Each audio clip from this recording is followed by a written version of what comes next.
weeks on SVP and Marcillo, I've been telling you I thought the Baylor Bears were this year's it program in college football. Reason I felt this way? Well, there are a number of factors. Number one, there's a familiarity these days with Baylor football because of Robert Griffin III winning the Heisman several years ago under head coach Art Briles.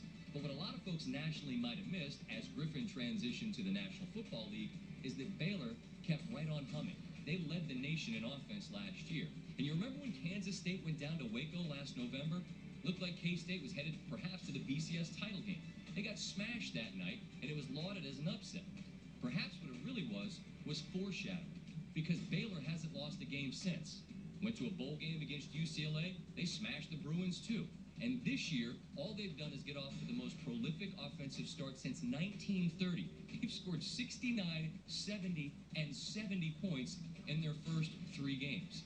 Their first 7 offensive touchdowns on Saturday took just over 6 minutes. Now I say offensive because the Bears had a defensive touchdown sandwiched in the middle, and their defense has scored more touchdowns, 4, than they have surrendered, 3. Now look, the competition is certainly going to ramp up. It's not like they've faced stern opposition yet.